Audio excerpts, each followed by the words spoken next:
All right, so some reaction to the John Seidler sit down that he had during the bottom of the third inning with Don and Mud on last night's broadcast. I was at the game and I could see from my seat one of the big TVs from far away in the ballpark. I think it was on the Western Metal building. I could see John Seidler talking to Don and Mud. So after the game last night, I went, found bottom third, the conversation, and then I posted it on Instagram and Twitter. So if you did not see it, if you were at the game or you just didn't have a chance to go watch that, if you want to, it's like 13 minutes long, I think. Bottom of the third, it's just Don and Mud asking John Seidler questions and essentially dragging it on as long as they could. And I think that they were kind of wanting the inning. I don't want to speak for them, but it felt like maybe they wanted the inning to end a little bit sooner than it did because there were some questions that they were just like, trying to keep the conversation going. And they didn't want to just call the game and stop talking to John while John's sitting right there because he didn't really open up very much. And he's a private person. He's already like said this how he enjoys time with family and he's not Peter Seidler in the way of going out in public and going on radio shows and just loving to talk about baseball with baseball fans or, you know, people in the media. You know, Peter Seidler would go on Ben and Woods. He'd go on Darren Smith's show, and Darren had a show with Marty. He'd go on, I think, every opening day. Um, he would have the long sit downs with Kevin Acee, and he had like the optimism, and he'd talk about the talent that was on the team. John didn't even really do that. Like when they asked about I think Don asked John later in the inning about the team and what he think could happen this year. If I was John and I didn't, I wasn't super comfortable talking, which it seems like he's not super comfortable talking, in public on TV like this. I would have just kind of listed players on the team, listed star players on the team to try to sell my team to the fans for them to come to the ballpark. Now, not that that matters a ton because Padre fans were showing up, obviously, and we know the players, but at least to eat some time, I would have said, like, hey, we've got a really good team. And now he mentioned, like, we have a good team. Nobody's going to stop us, essentially, if we can stay healthy. But if I were him, I would have elaborated and talked about Tatis and if like to prove to Padres fans that you've been following this team and you know what you're talking about, I would talk about Jackson Merrill and how he should have been Rookie of the Year this past season and how talented he is, and I talk about Cease and King, and I talk about the electricity in that bullpen with Jason Adam and Jeremiah Estrada and Robert Suarez. Mention them by name, like just base level stuff, so that the fans knew, like, oh, okay, a bunch of the players on the team at least. Um, and then obviously you can talk about Manny and you can talk about Tatis and everything that he can do. And you could like say, I mean, we saw it earlier in the game with Tatis's leadoff homer and what this guy can do. Just things like that to just, carry on the conversation, waste some time in that bottom of the third inning. And instead, he had some really short answers. And they were talking about like his passion for scuba diving at one point.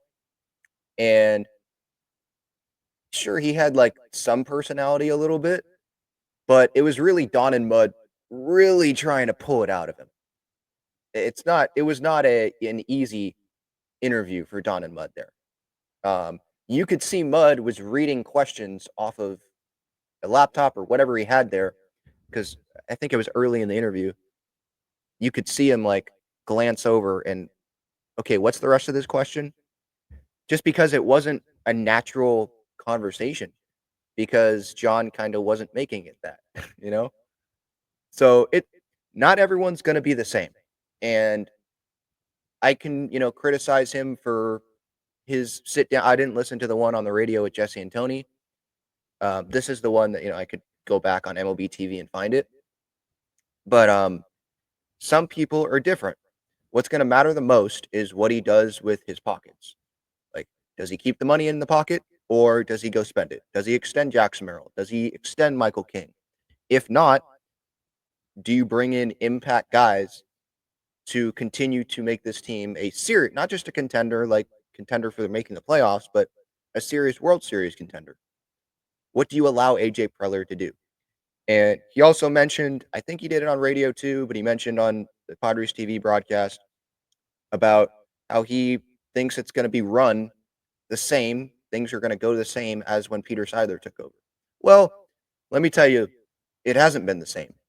Now, maybe it's been the same with like how employees are treated, or like, uh, you know, maybe some people have gotten raises in the organization that are like behind the scenes or something. And, you know, they're continuing to, I'll say this, like they're continuing to improve the ballpark and they don't want to make it look more than 5 years old. So I can give props to that. But in terms of commitment, look, you can't give $300 million contracts to everyone on the roster. I understand that. But since Peter Seidler passed, there hasn't been a big contract handed out. Unless I'm totally blanking on someone. The last one was Xander. And I guess you could say Nick Pivetta was, 40 plus mil. But you look at all the big contracts on this team, again, unless I'm totally forgetting someone, but Musgrove, Darvish, I'm trying to go around the diamond here. Suarez, obviously, with that $40+ million contract, just thinking about in the bullpen there. Um, Musgrove, I already mentioned him, $100 million. And then you look at the lineup, and you've got Manny with the huge contract, two big contracts. That was Peter. Xander, that was Peter. Tatis, that was Peter. Obviously, Hosmer, that was, Peter, Ron Fowler, and that was a while ago, but he's still being paid this year to not play for the Padres. And now a number 30 is on the team in Gavin Sheets. So we've got two number 30s on the payroll, essentially. Um, who else am I forgetting here? Crony. I mean, these are all Peter. So if you really want to be like, hey, I'm proving to you, Padres fans, that this is going to be like Peter. Now, finances probably aren't the same. The money coming in is not the same. I get that. But extending Jackson Merrill, or at least like leaking it to the public that you offered him like $300+ million, something. Um, extending Michael King or giving an offer, or maybe same thing for Luis Ariz. If that's what the Padres think is the best thing. That would, I think, put him in like the good graces, or make him thought of better to Padres fans. But right now, I think the reaction is like, yeah, this is not Peter. Uh, maybe Peter's brother, but doesn't have like this personality. I don't think he proved to Padres fans like, oh yeah, I'm in there just like you guys. He can talk about he went to 62 games last year and he plans on being much more this year, obviously. But again, I think if he wanted to prove better that like he was all in with Padres fans and watches all the games just like us, then when you're given the opportunity to talk about this year's team, mention some of the players maybe, you know? So those are kind of my thoughts on this. You can give your thoughts. I thought it was pretty boring. But if he's boring, but he spends money and he has a commitment to this team winning, then I think that's really all that matters. And people have different personalities. So I don't want to get on him too hard, because at the end of the day, it's an interview. It's a bottom of the third sit down with Don and Mud during a baseball game. And it doesn't mean anything. I should say this, like what means more is, again, like I'm talking about, what is he going to do with the money that comes in? Is it all going to go back into the team, or are we going to see key guys not be extended and or leave the team, and then what do the Padres do with that? Got a heck of a GM, got a heck of a manager, but they can only do so much depending on what constraints are put on them.